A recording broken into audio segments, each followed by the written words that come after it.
Bien, entonces, clase de medicamentos genéricos. Si me anda... Ahí está, ahora sí.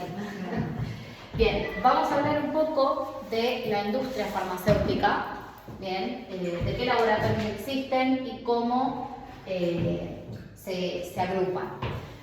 Bien, en la industria farmacéutica, ¿sí? En la industria hay varias cámaras, ¿sí?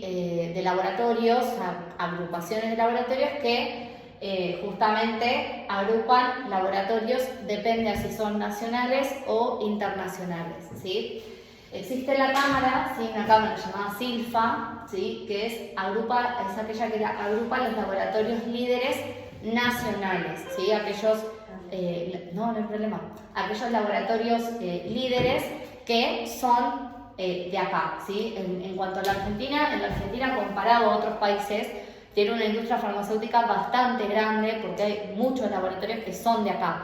¿Sí? Eso es algo bueno, ¿sí? Que quiere decir que bueno, en Argentina se producen muchos medicamentos y hay muchos laboratorios que son de acá. Por ejemplo, Pagó, Montpellier, Ruemers, ¿sí? Laboratorio Investi, Andrómaco, Bernabó, Elea, Savant, todos estos laboratorios son laboratorios nacionales, ¿sí? Surgieron acá, ¿sí? Y bueno, se los denomina laboratorios líderes porque puntualmente cada uno de ellos tiene un producto o un medicamento que resalta, ¿sí? Que se destaca por encima de los otros. Por ejemplo, Sanofi, ¿sí? Es el laboratorio que tiene la buscapina. Entonces, en Sanofi, su medicamento líder, su medicamento por ahí resalta, es la buscapina porque es por ahí el más conocido, el más vendido de ese laboratorio. ¿Sí? Cada laboratorio suele tener algún medicamento que se lo llama el líder porque es el que más se destaca. ¿Bien? Glaxo, por ejemplo, la levotiroxina, ¿sí? También sería uno de los medicamentos más conocidos de la marca, ¿sí? Roche, por ejemplo, el Rivotril, ¿sí? Que ahora no se consigue, pero que no se está fabricando, pero bueno, ese sería también un medicamento, un producto de su laboratorio que es destacado. ¿Bien? Bien. Y me comí esta primero. No está visualizándose, con razón. A ver, pará. Desde la diapositiva actual. A ver.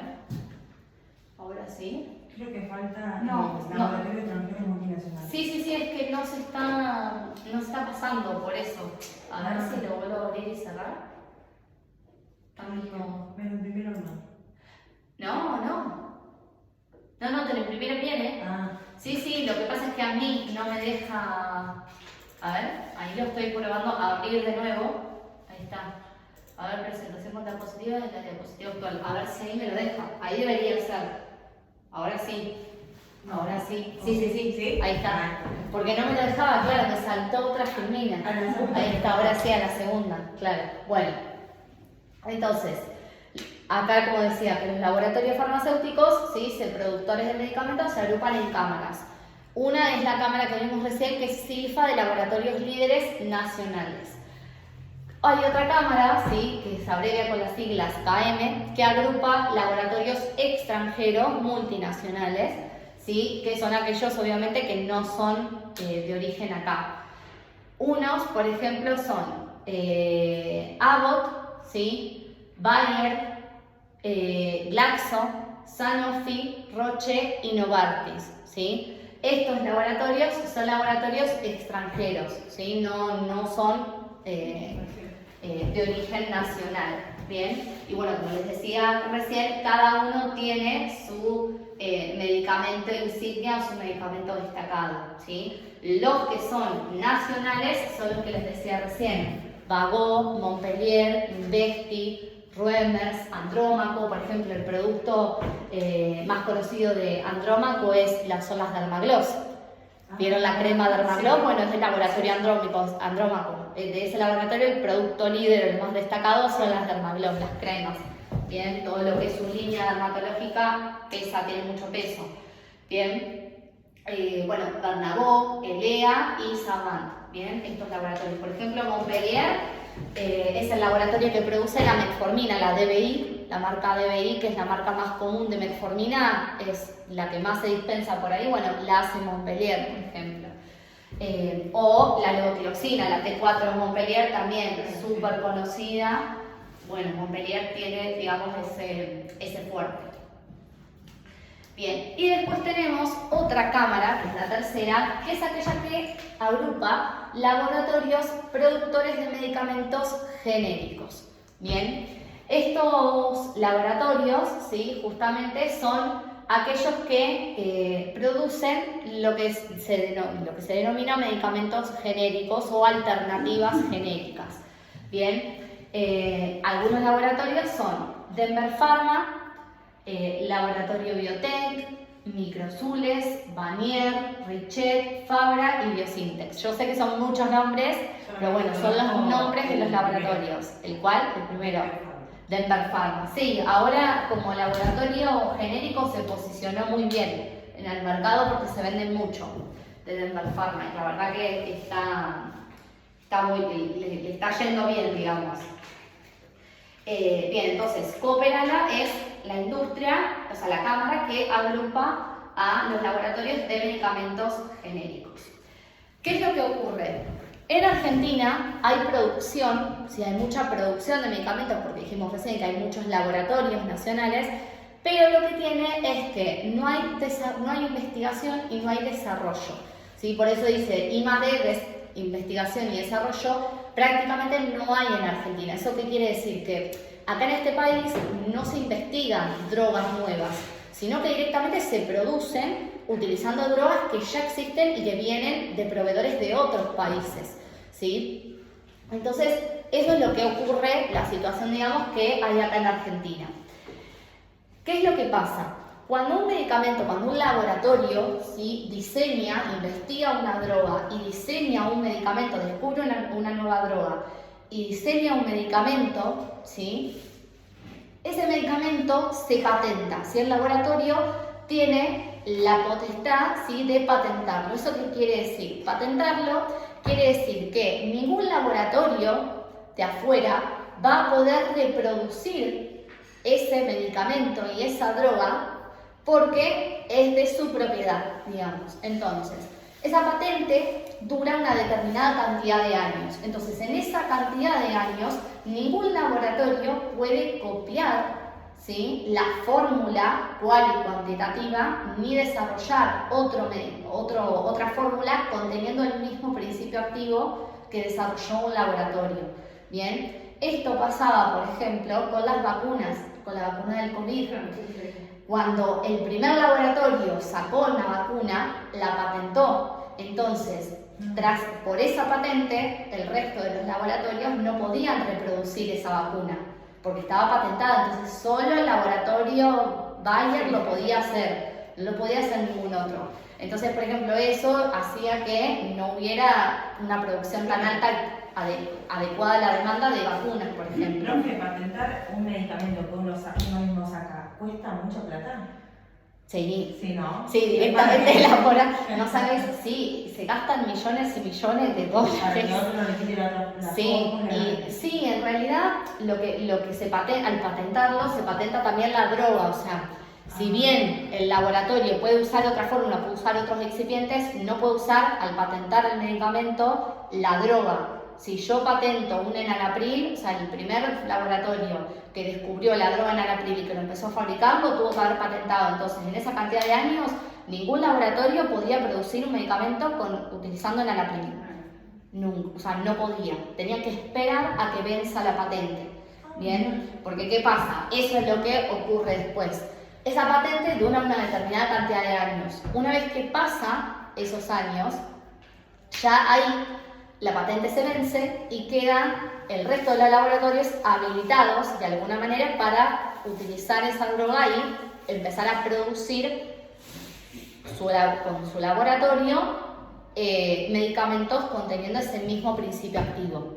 Bien, entonces, ¿qué es lo que hacen los laboratorios? Muchos laboratorios esperan a que se venzan las patentes de los medicamentos y salen a competir si en el mercado solo se encuentra el original. Por ejemplo, si en aquel momento, hace muchos años, surgió, por ejemplo, la droga antihipertensiva enalapril y la patentó un laboratorio, el resto de los laboratorios van a estar esperando a que pase el tiempo y venza la patente y van a empezar a producir otras marcas de enalapril. Bien, así es como surgen las diferentes marcas, ¿sí?, de medicamentos, ¿sí? Siempre hay uno que es el líder, que surgió primero, y después el resto se fueron produciendo cuando se vencía la patente.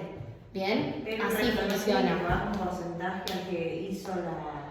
Sinceramente, ahí, si le tiene que pagar un porcentaje, no sé, creo que no, porque ya una vez que se vence la patente, ya está. ¿Esa misma persona no puede volver a patentarlo? Ajá. No, es una vez. Una vez que se vence el plazo de la patente, listo. Y algo por decir 10, o sea, por decir... Creo que suelen ser 2 años, 5, entre 2 y 5 años.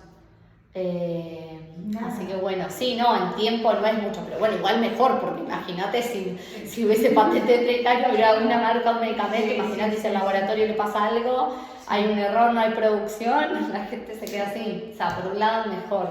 Sí. Es por una cuestión legal y de competencia entre empresas, porque la industria farmacéutica, si bien obviamente produce medicamentos, no deja de ser una empresa multinacional en muchos casos, gigantes. Entonces, bueno, hay todo un tema ahí. Pero bueno, en general es eso lo que pasa, ¿sí? Entonces, los laboratorios, ¿sí? ¿Cuál es su pensamiento? Los laboratorios siempre piensan que siempre hay que producir, o sea, el laboratorio nunca se tiene que estancar. Entonces, si no se puede desarrollar un medicamento nuevo, se copia. Entonces, ese es el pensamiento que tienen todos los laboratorios. Entonces, por eso están tan pendientes siempre de que se venza una patente para intentar copiar otro laboratorio y seguir desarrollando medicamentos, ¿bien? Para nunca estancarse como ellos lo consideran, ¿bien? Entonces, lo que encontramos en la farmacia oficinal son las mismas monodrogas, o sea, el mismo principio activo, o una asociación de drogas, o sea, de 2 principios activos o más, con varias marcas, ya sean marcas nacionales y marcas extranjeras. Bien. Bien. Ahora vamos a hablar un poco del mercado farmacéutico, ¿sí? En el mercado farmacéutico hay 3 grupos de medicamentos que están bien diferenciados en cuanto a la dispensa, ¿sí? Y al modo de compra, ¿bien?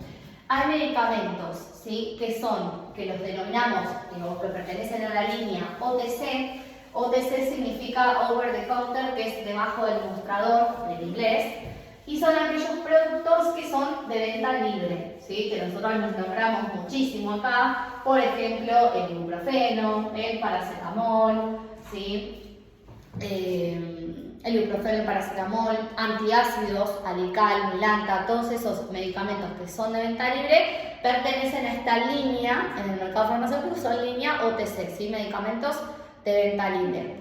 En la farmacia, ¿sí?, si ustedes miran en los mostradores, se van a dar cuenta que siempre los medicamentos que están al alcance del paciente, por ejemplo, si yo tengo un mostrador, muchas veces las farmacias ponen acá medicamentos, bueno, todos esos medicamentos que están al alcance del paciente siempre deben ser medicamentos de venta libre, ¿sí? Todos los que están exhibidos son medicamentos de venta libre. El resto de los medicamentos, ya sea línea ético o línea retail, que son medicamentos que no son de venta libre, van detrás del mostrador. A lo sumo puede haber una estantería atrás mío, pero nunca al alcance del paciente, ¿sí?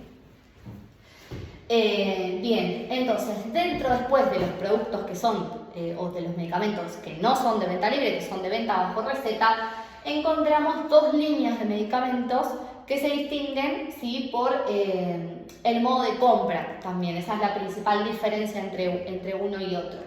Uno es la línea ético, ¿sí?, que la línea ético de medicamentos son aquellos medicamentos o productos que son de venta bajo receta, destinado puntualmente para obras sociales y para prepagas, ¿sí? ¿Por qué?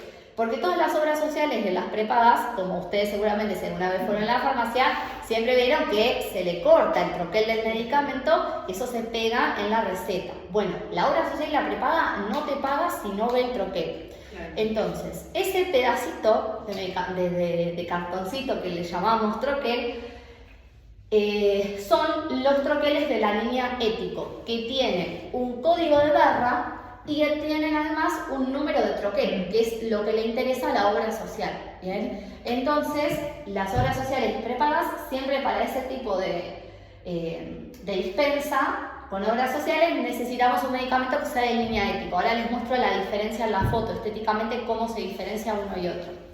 Y después tenemos la línea retail, que son aquellos medicamentos que se venden por fuera de la obra social, o sea, que sirven para venderlo, por ejemplo, particular, de forma particular, sin la cobertura de la obra social, y que se puede comprar en grandes o en pequeños volúmenes. Bien, los productos de la línea retail solo tienen un código de barra, no tienen troquel.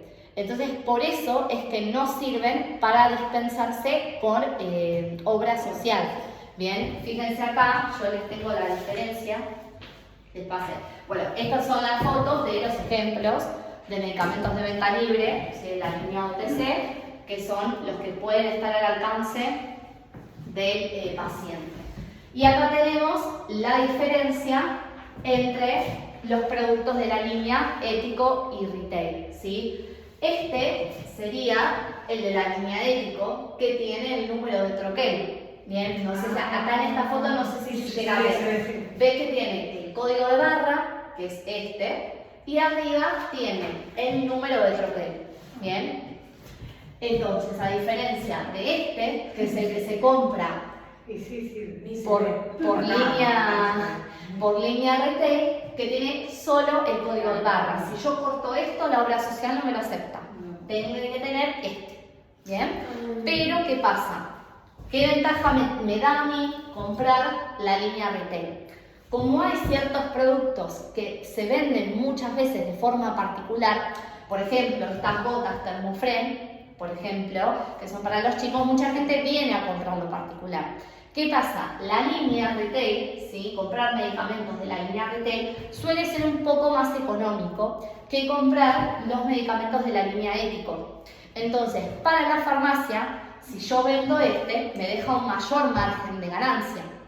Entonces, por eso es que usualmente la farmacia suele tener de algunos productos que por ahí salen mucho sin obra social, suelen tener los dos medicamentos, unos de línea ético para obra social y unos de línea retail para vender particular, con los cuales yo les saco un mayor margen de ganancia y además me permite comprar en cantidad muchas veces, en pack. ¿Bien? ¿Se entendió? Sí. Ahí yo tengo otra foto de, por ejemplo, unas anticonceptivas, que estas las saqué yo en la farmacia. Ven, por ejemplo, el pack de la línea retail, cuando se compra, viene una caja llena de, por ejemplo, el pack de 10 anticonceptivas. Y son de la línea retail, que ven que tiene solo el código de barra. En cambio, la anticonceptiva de la línea ético viene con el número de troquel, ¿sí? Que está ahí. Ahí se ve, en esta foto se ve un poco mejor. Bien, entonces fíjense que tiene el código de barra y el número de troquel. Bien.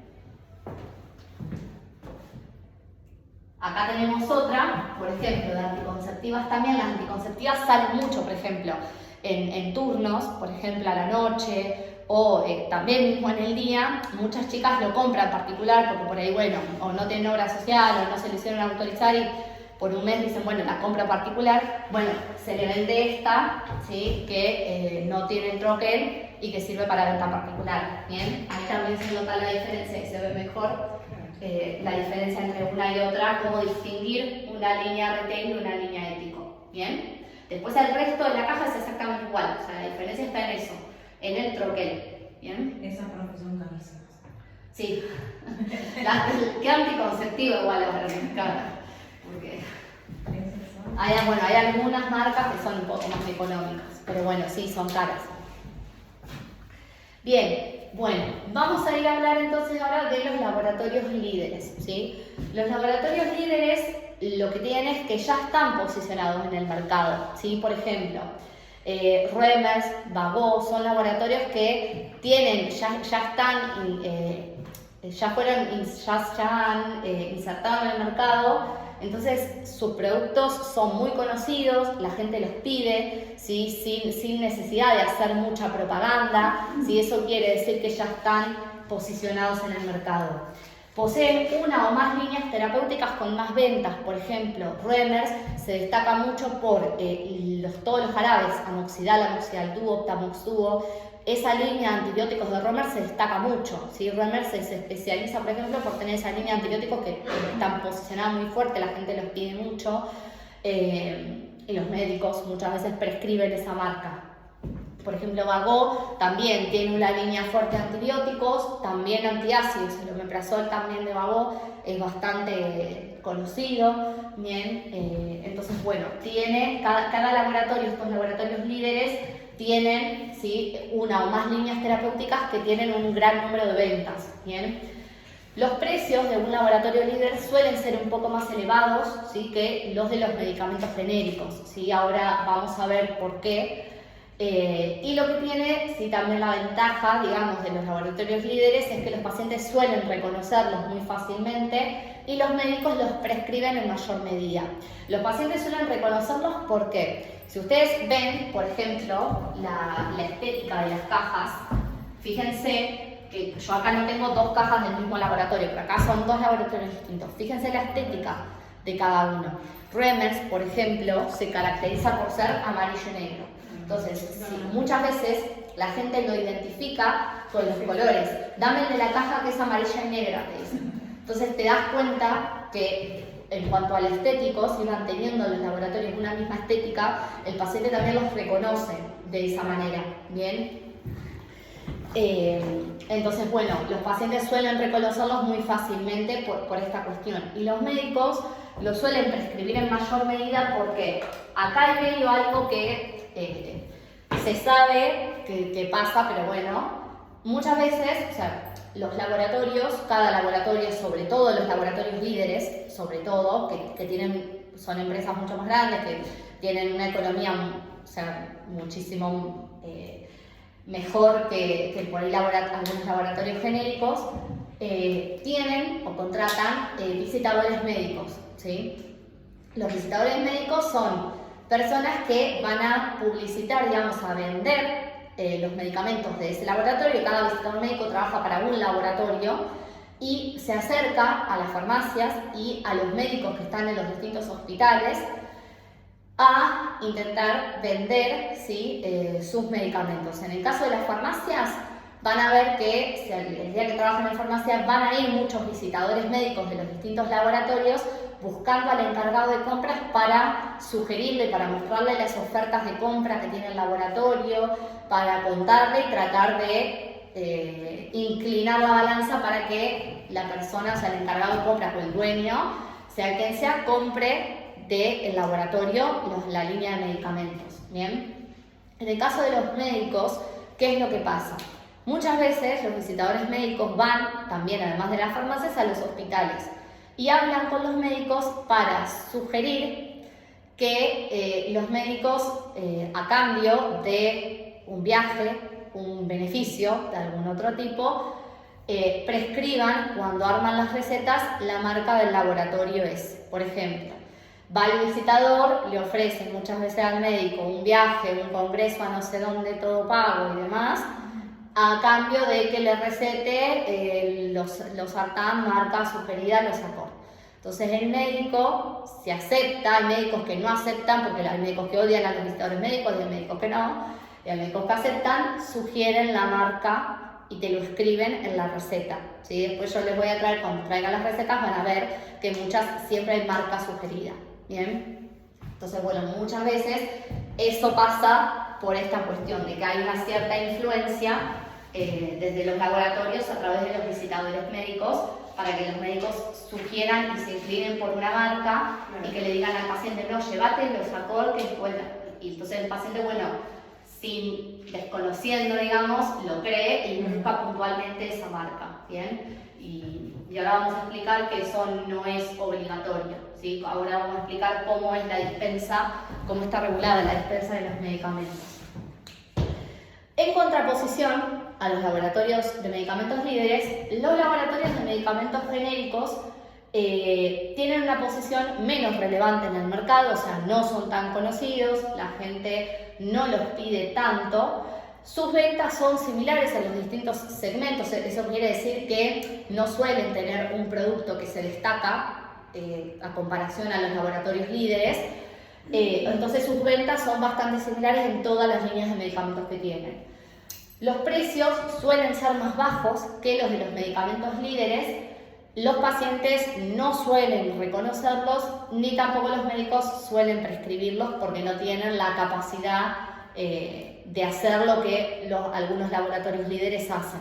Bien, los precios suelen ser más bajos que los de los medicamentos líderes. ¿Por qué? Porque cuando se vence la patente de un medicamento y el laboratorio comienza a diseñar el medicamento utilizando la misma droga, en ese proceso se ahorra mucha plata. ¿Por qué? Porque se acuerdan que nosotros explicamos y vimos todos los ensayos clínicos que se tienen que hacer para aprobar un medicamento, además de todos los controles de calidad y demás postproducción.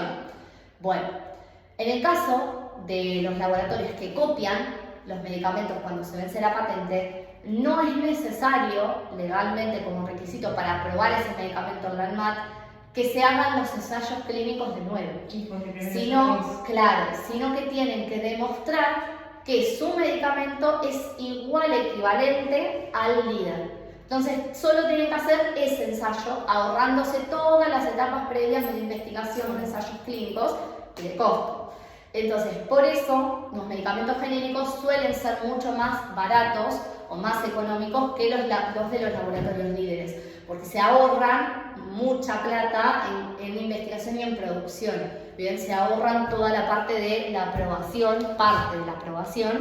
y eso les implica menos dinero.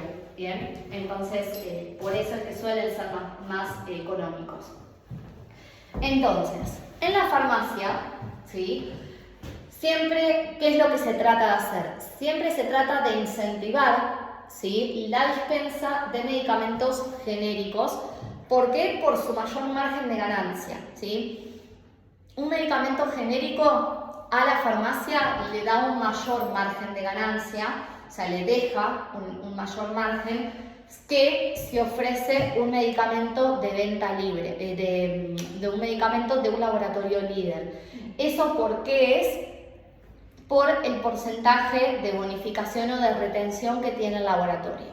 Eso después lo vamos a explicar con ejemplos concretos, porque es un poquito más complejo ver los números, pero cuando uno dispensa un medicamento y compra un medicamento, por lo general, con los medicamentos genéricos, con los laboratorios genéricos, se obtienen mayores descuentos que con los de los laboratorios líderes. Por eso es que suelen recomendarse esas marcas, y además el porcentaje que te retiene el laboratorio de dinero en la compra es menor que el de los laboratorios líderes, entonces deja un mayor margen de ganancia.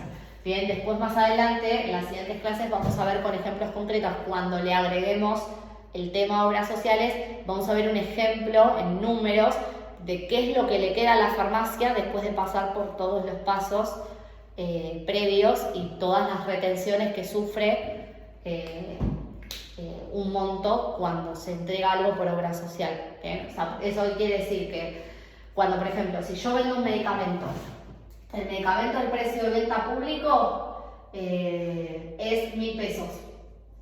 No sé, IOMA, el paciente tiene una receta de IOMA y le cubre 300 pesos.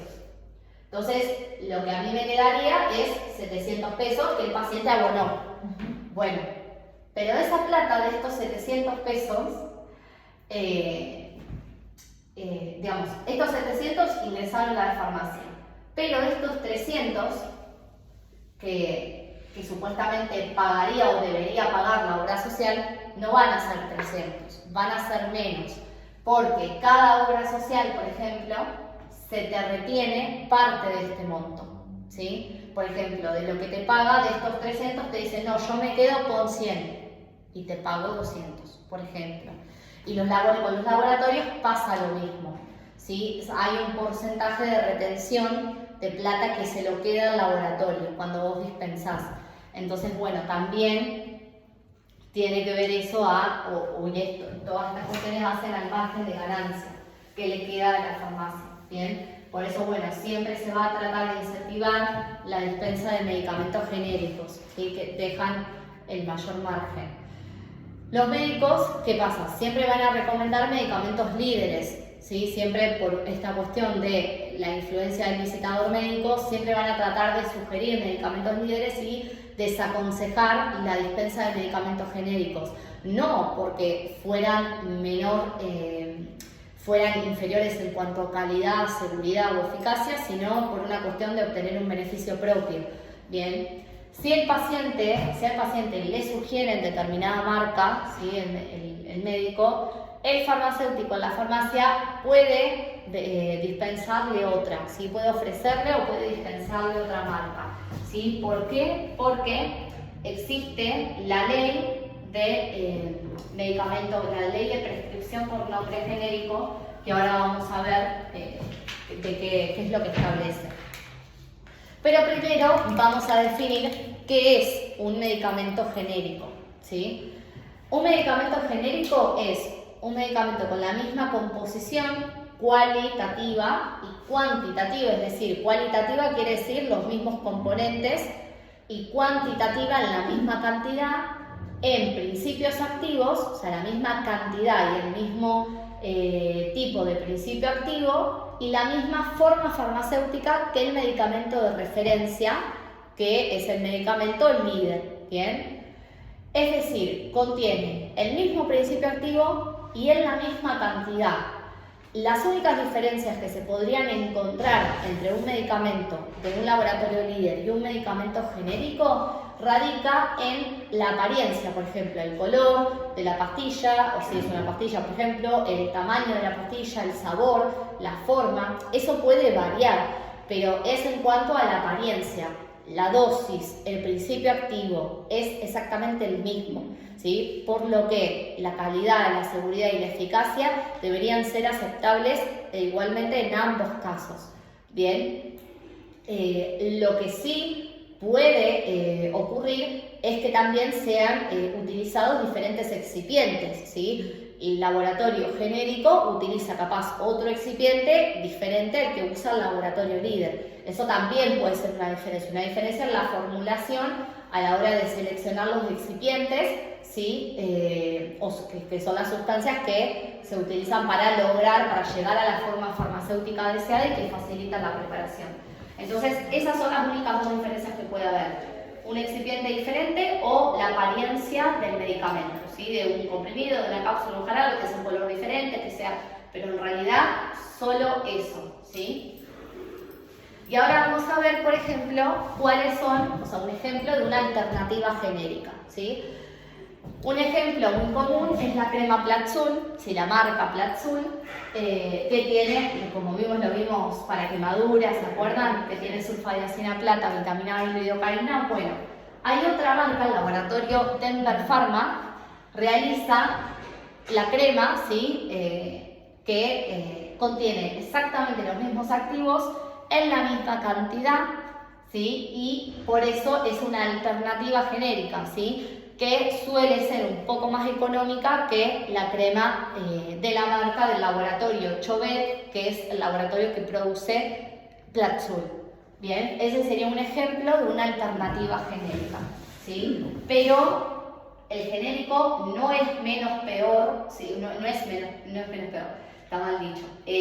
No es malo, no es inferior en cuanto a calidad, ni en la seguridad que un medicamento líder. Eso en realidad es un mito, porque no debería ser así. Hay una variabilidad interpersonal y puede ser que haya gente que influenciada sienta que algún medicamento no le hace tanto efecto como otro, pero en cuanto a la eficacia y la seguridad, todos los ensayos que se le hacen son los mismos a la hora de evaluar la calidad luego de la producción, eso se hace sí o sí en todos, en el genérico y en el líder. Y ambos tienen que cumplir con los parámetros que establece cada ensayo. Si no da, no se aprueba. Si da, está bien y es porque es seguro y eficaz. Entonces se demostró. ¿Bien? Claro, lo que cambia es el nombre comercial, porque después la droga es la misma. Claro, exacto, cambia el nombre comercial. Sí, a mí me pasó igual una vez que fui a comprar algo y me dice, no, tengo de la misma droga, pero diferente nombre comercial. Y bueno, dale, dije, ya está. Sí, es que en realidad es por eso que digo, hay una diferencia, por ahí es difícil la explico, la intento explicar, espero que se entienda, pero no cambia, o sea, no debería ser significativo en cuanto a la seguridad y eficacia. ¿Qué quiere decir? Por ejemplo, cuando se hace un ensayo de control de calidad, por ejemplo, uno de los ensayos es el ensayo de disolución, que es un ensayo que te permite evaluar, por ejemplo, si un comprimido, o sea, cuánto tiempo tardaría un comprimido en disolverse con el ácido del estómago. Entonces se simula un medio similar al del estómago y se estudia cuánto tiempo tarda en liberarse el activo, por ejemplo, ¿no? Entonces, el tiempo, o sea, esas medidas que uno toma es el tiempo. Bueno, para nosotros ver si ese medicamento aprobó, o sea, está bien o no, esa cantidad de minutos, tenemos que compararlo con un valor. Bueno, hay parámetros que te definen, bueno, si da tanta cantidad de minutos, con tantos ensayos, está aprobado, está bien. Bueno, ¿qué pasa? En cada ensayo hay diferentes etapas de aprobación. ¿Eso qué quiere decir? Que si no aprueba al primer intento, con el medicamento se puede hacer un segundo intento agregando más muestras, es decir, ensayando con más cantidad de comprimidos. Entonces, si cumple, luego de eso cumple en una segunda etapa que se le llama en fase 2, digamos. Es decir, hay distintas fases de aprobación, fase 1, fase 2 y fase 3 de cada ensayo. Por ahí, lo que que es real que pasa, es que un medicamento de la marca líder aprueba en la fase 1, es decir, aprueba el ensayo en el primer intento. En cambio, por ahí un laboratorio genérico lo aprueba en el segundo intento. ¿Sí? O sea, falla en el primero, hace más ensayos y aprueba en la fase 2. Pero igualmente, esa es la única diferencia que hay, porque se puede encontrar al hacer un control de calidad. Pero, independientemente de qué fase cumpla, la eficacia y la seguridad están garantizadas en las tres fases. Así cumpla en fase 3, la seguridad y la eficacia de ese medicamento es aceptable para la NAP, entonces aprueba. Entonces, hay una variabilidad, pero no es significativa. O sea, hay una diferencia a la hora de hacer el ensayo y los resultados, puede haber una diferencia, pero eso no debería plasmarse significativamente en cuanto al efecto. ¿Se entiende? Bueno, bien, entonces, esto de que hablábamos de que en la farmacia el farmacéutico puede sugerir u ofrecer otra marca. ¿Eso por qué es? Porque existe una ley, ¿sí?, de prescripción cuando los médicos prescriben medicamentos, que es la ley de prescripción de medicamentos por nombre genérico.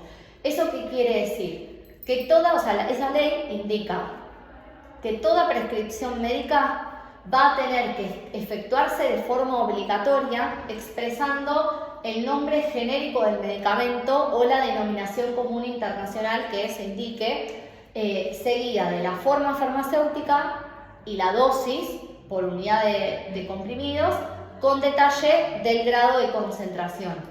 ¿Eso qué quiere decir? Que el médico va a tener que prescribir sí o sí utilizando la droga, no va a poder prescribir utilizando la marca. Es decir, no puede poner en una receta, no puede poner Lotrial de 10x30. No, esto está prohibido. Si hace una receta así, está mal. Tiene que poner la droga, ¿sí?, o el nombre genérico. Cuando dice nombre genérico, nos referimos a la droga, ¿sí? Nombre genérico es nombrar la droga, ¿sí?, el principio activo, no la marca comercial. Bien, entonces en ese caso, ¿qué sería? Enalapril, 10 miligramos por 30 comprimidos. Entonces, de esa forma se indica el nombre genérico, la dosis y la cantidad de comprimidos. Bien, pero sí o sí tiene que efectuarse la prescripción con el nombre genérico.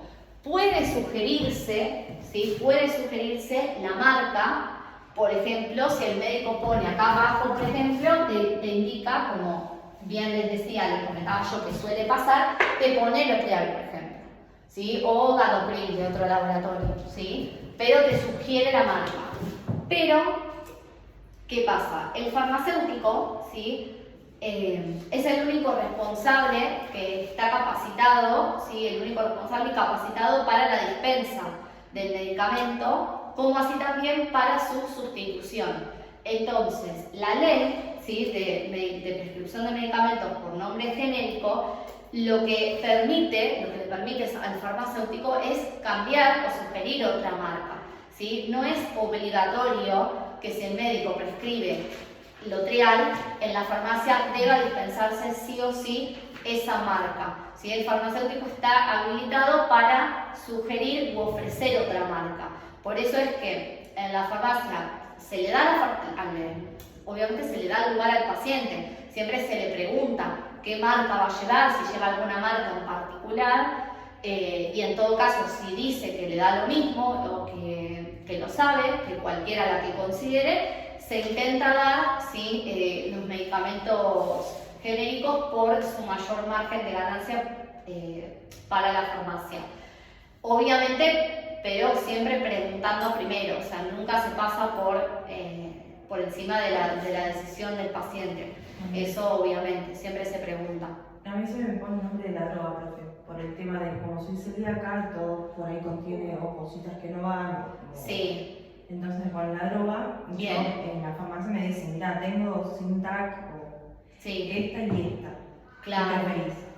Claro, te preguntan y te dan a elegir. Sí, eso es así, o sea, siempre se pregunta igual qué marca. Se trata de orientar la dispensa hacia los medicamentos genéricos por esta cuestión, pero obviamente si el paciente quiere otra marca, se le da esa marca. Bien. Después vamos a ver casos especiales de algunas obras sociales, algunas PAMI, que es muy difícil sostener PAMI económicamente para la farmacia, y por eso sí, muchas farmacias con PAMI son bastante estrictas y limitan las marcas que dan por PAMI. Sí, bueno, eso es, el motivo es por una decisión, por una cuestión económica. Eso tiene que ver con que PAMI, muchas veces la gente se enoja porque, a ver, depende de la postura que uno tenga y del lado desde que lo mirás. Yo obviamente no soy dueño, yo en la farmacia siempre acaté órdenes, pero por lo general, ya hasta ahora en las 3 farmacias que he trabajado, en todas sucede lo mismo. Lo que ocurre es que PAMI, por lo general, las obras sociales suelen pagar a término. Pero ¿qué pasa con PAMI? Muchas veces PAMI paga tarde. O sea, la farmacia paga con retraso. Hubo épocas, algunos años atrás, que PAMI se demoraba hasta 6 meses en pagar. Entonces, fíjense, con la inflación que hay, uno vende un medicamento en enero y le pagan en julio. O sea, junio es una locura. O sea, esa plata se devaluó y ya no vale nada. La farmacia pierde ahí. No solo por eso, sino porque PAMI lo que tiene es que te paga menos. Paga porque es así. PAMI compra medicamentos, o sea, en gran cantidad, ¿sí? Tiene otro modo de compras y otra gestión. Y para PAMI, los precios de los medicamentos son inferiores al precio de venta público real.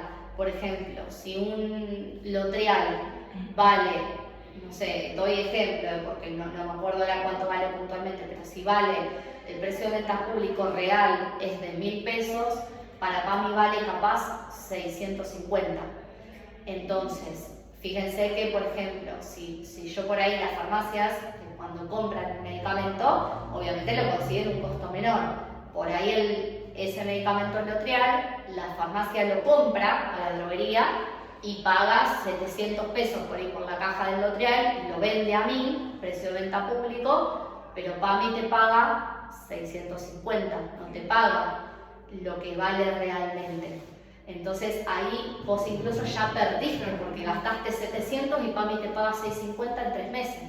Entonces por eso es que es muy difícil económicamente sostener PAMI. ¿Y qué es lo que se suele hacer en esos casos? Se trata de dispensar medicamentos que se compren directamente al laboratorio con mucho descuento, ¿sí? Con un mayor margen de descuento que te ofrece la droguería. Entonces, con ese mayor margen de descuento, vos por lo menos le podés sacar una mínima ganancia o aunque sea igualar el costo y no terminar perdiendo. Bien, entonces eso es lo que sucede con PAMI. Es un tema porque obviamente atender PAMI es un servicio y lo ideal es obviamente que la farmacia no lo deje de hacer, pero bueno, hay farmacias... Las obras sociales casi todas se manejan muy mal. Sí, se maneja muy mal. Yoma también, también ha tenido épocas en las que pagaba mal o pagaba retrasado. Pero bueno, los médicos también. a los médicos también, sí, por eso muchos médicos atienden particular y no deciden atender por obras sociales. Sí. No, es que las obras sociales no pagan a término casi nunca, ni las farmacias ni los médicos. Hay épocas que capaz sí, y depende, por ahí si es una prepaga, a veces por ahí cumple, pero ni siquiera, porque Galeno, por ejemplo, también ha tardado en pagar y prepaga, y ha tardado en pagarlo en la farmacia. Pero bueno, después más adelante les explicaré con ejemplos concretos el tema de PAMI, ¿bien? Bien, vamos a ver las condiciones de expendio que existen para los medicamentos, ¿sí? Las diferentes condiciones de venta. Expendio significa venta, sería un sinónimo. Tenemos los medicamentos de venta libre, ¿sí? Los medicamentos de venta bajo receta o venta bajo prescripción médica, los medicamentos de venta bajo receta archivada por ser psicotrópico, estupefaciente o un medicamento de venta vigilada, los que son de venta bajo receta oficial, ¿sí? Los que son de lista 3 de psicotrópicos que se hacen se dispensan con el recetario oficial por triplicado, y la clozapina, que es, se acuerdan que yo se los había nombrado en otra clase, que la clozapina es un psicotrópico de lista 3 que requiere un duplicado en el cual tiene que detallarse y el médico tiene que indicar que se le hizo un análisis al paciente, un análisis de sangre, un hemograma, y que el hemograma le dio normal por el efecto adverso que tenía la clozapina de la granulocitosis, te baja la síntesis de glóbulos blancos, entonces por eso algún efecto adverso grave, porque al no tener glóbulos blancos, que son las células del sistema inmune, tu sistema inmunológico está súper deprimido con la ingesta del medicamento, entonces el hemograma tiene que dar normales, el recuento de glóbulos blancos en los análisis de sangre tienen que dar normales previo o antes de empezar a tomar clozapina, como para asegurarse que ese efecto adverso tarde por lo menos en aparecer. Bien, así la persona lo puede tomar. Bien, vamos a ver ahora, ¿sí?, la información de los prospectos y de los envases. Bien, los envases de los medicamentos, ¿sí?, no son una caja y ya, sino que contienen información, ¿sí?, que facilita el uso adecuado del medicamento, explica cómo, de qué manera se conserva, ¿sí?, y también permite identificar si se trata de un medicamento legítimo, ¿sí?, que pertenece a la industria farmacéutica, o nos permite determinar o detectar si un medicamento ha sido adulterado, si es un medicamento falso, robado, ¿sí?, o que si no está registrado en la ANMAT, o incluso si son muestras gratis, ¿bien?, que se intentan vender, que eso también es fácil de reconocer. Entonces acá vamos a ver, ¿sí?, cuál es la información y cuáles son las partes, digamos, que se pueden distinguir en un envase. ¿Bien? Uno es el nombre comercial. ¿Bien? Ahí yo lo di con un ejemplo. Esto es un jarabe de acitromicina, que es un antibiótico. El nombre comercial, fíjense que es el 1, es Teritab, ¿sí? Ese es el nombre comercial con el que el laboratorio comercializa el medicamento. ¿Bien? El número 2 es el nombre genérico de la droga o especialidad medicinal que es obligatorio que esté. ¿Sí? En la caja tiene que estar sí o sí de cualquier medicamento, sea genérico, líder, la droga. Bien. El objetivo es que el paciente tenga la posibilidad de elegir la marca o el laboratorio que le resulte más conveniente, ¿sí? Muchas veces, bueno, otras veces depende del paciente, por ahí elige algún laboratorio también teniendo en cuenta el costo o lo que le queda a pagar con la obra social, ¿sí? Eso también suele pasar. El número 3, ¿sí? Es la concentración de la droga o la dosis, ¿bien? 50 miligramos, 10 miligramos, en este caso tratándose de una suspensión, bueno, te detalla en cuántos mililitros, cuántos miligramos hay en un volumen de, por ejemplo, en este caso, 5 mililitros, ¿bien? El número 4 es el nombre del laboratorio que elaboró el medicamento, ¿sí? Por ejemplo, en este caso, el nombre del laboratorio es Sidus, ¿bien? Entonces ahí está detallado el nombre del laboratorio. Bien.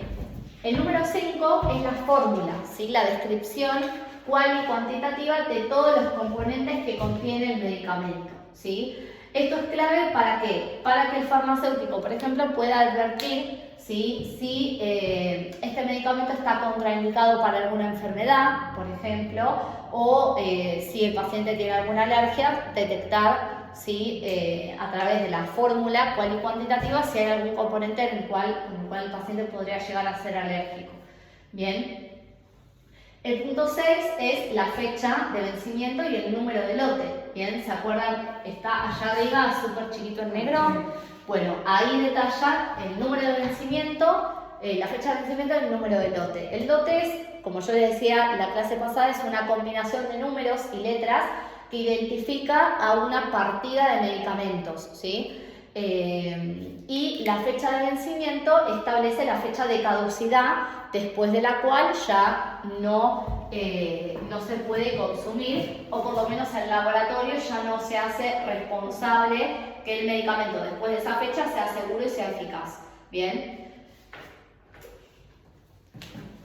El número 7, ¿sí? Serían los datos del laboratorio, ¿sí? Es obligatorio, por ley, que en la caja del medicamento aparezcan todos los datos de la empresa titular, el elaborador, el importador del medicamento, si el medicamento es importado, la razón social, el domicilio, el número de certificado de autorización del ANMAT de ese medicamento. Bien, tienen que estar todos los datos legales, por así decir. El 8 es el número el troquel, ¿sí? Que es la parte del envase, ¿sí? Que se extrae obviamente cuando el paciente compra un medicamento por obra social y bueno, se envía esa receta junto con el troquel para solicitar el reintegro del dinero. Allí se identifica el medicamento con un número, ¿sí? Que es el número de troquel y el código de barras. El 9 es la presentación, ¿sí? Describe la cantidad de comprimidos o mililitros que trae el envase y se especifica también si es un medicamento de venta libre o si es un medicamento de venta bajo receta. Por ejemplo, acá dice, ven, la presentación, un frasco con polvo para preparar 15 mililitros y una jeringa dosificadora. Industria argentina, y en Argentina es de venta bajo receta archivada. Bien, y bueno, después dice en Paraguay, venta bajo receta. Esto de los antibióticos, fíjense, es un antibiótico, no es un psicotrópico. Fíjense que dice venta bajo receta archivada, pero eso no se cumple, o sea, si bien en la ley está, y de hecho hace poco salió una ley, porque hace unos pocos días se aprobó en el Senado la ley de dispensa para regular la dispensa de antibióticos, y que a partir de ese momento se debía exigir ante la dispensa, para la dispensa de cualquier antibiótico, una receta duplicada, así como se exige para los psicotrópicos y estupefacientes. Eso en realidad ya existía una ley que detallaba lo mismo. El problema es que la ley está, pero no se aplica, no se cumple. Y en las farmacias no se pide un envase, una receta duplicada para el antibiótico. Bien, entonces bueno, como no se logra aplicar, por más que la leyenda del envase diga eso, la realidad es que bueno, no se pide el duplicado. Bien. Bien, y el número 10, por último, es indica las condiciones de conservación, ¿sí? Se especifica en caso de que requiera, por ejemplo, la temperatura a la que tiene que ser almacenada, si es un medicamento de heladera y demás. ¿Bien? Y además es importante también que el medicamento que el medicamento reproduzca esta información en el blister, ¿sí? En caso de que la persona pierda la caja o la descarte, en el blister, ¿sí? Atrás en el laminado, yo acá no tengo ningún blister, no traje, pero la semana que viene traigo. Atrás en el laminado que tapa, por ejemplo, un blister de comprimidos o de cápsulas, tiene que decir también el nombre comercial, la droga y la dosis para que el paciente pueda identificar qué es en caso de que haya tirado la caja. Bien, si no dijera nada, no sabemos si se tiró la caja y el prospecto no se sabe qué medicamento es. Entonces, bueno, tiene que el medicamento reproducir en el envase lo mismo, tiene que estar la dosis, la droga, bien. Y vamos a ir ahora al prospecto del medicamento, ¿sí? El prospecto del medicamento es la información dirigida al usuario, ¿sí? O al consumidor que acompaña al medicamento, ¿sí? El prospecto se lo toma como un documento, ¿sí? Para la elaboración de este documento deben seguirse ciertas normas, ¿sí? A la hora de elaborar el prospecto. En general, ¿sí? Todo prospecto farmacéutico tiene partes que están bien diferenciadas, ¿sí? Y que responden, digamos, mejor dicho, a una serie de preguntas básicas, ¿sí? Una es, ¿qué es el medicamento? ¿Sí? ¿Qué es la droga qué es el principio activo que contiene el medicamento? ¿Para qué se utiliza? ¿Sí? Precauciones o qué precauciones hay que tener antes de ingerirlo, antes de tomarlo o de utilizarlo, cuál es la posología recomendada, cuáles son los efectos adversos, cómo se conserva, ¿sí? Ese medicamento y puede haber alguna información adicional, ¿sí? Referida a precauciones o contraindicaciones del medicamento. Bien, entonces, en el primer apartado de qué es un medicamento, en esta parte el prospecto explica cuál es el fármaco que vamos a tomar, dando el nombre comercial que le ha puesto la empresa, que lo produce y también el principio activo, ¿sí? O sea, es decir, la droga, la molécula química. En ocasiones estos nombres suelen coincidir si el fármaco es un genérico. ¿Eso qué quiere decir? Por lo general, los laboratorios de medicamentos o que producen alternativas o medicamentos genéricos suelen poner como nombre comercial el nombre de la droga. Por ejemplo, acá tenemos el laboratorio de Envalfarma, que era el que teníamos recién, el ejemplo de la alternativa al Platzul, produce, por ejemplo, omeprazol.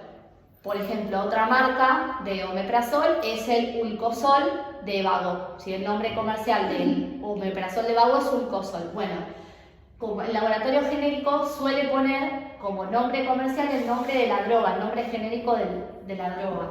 Entonces pone, por ejemplo, omeprazol de Envalfarma, ¿sí? Entonces se llama así, ese es el nombre comercial. Es el mismo que el nombre genérico de la droga, ¿bien?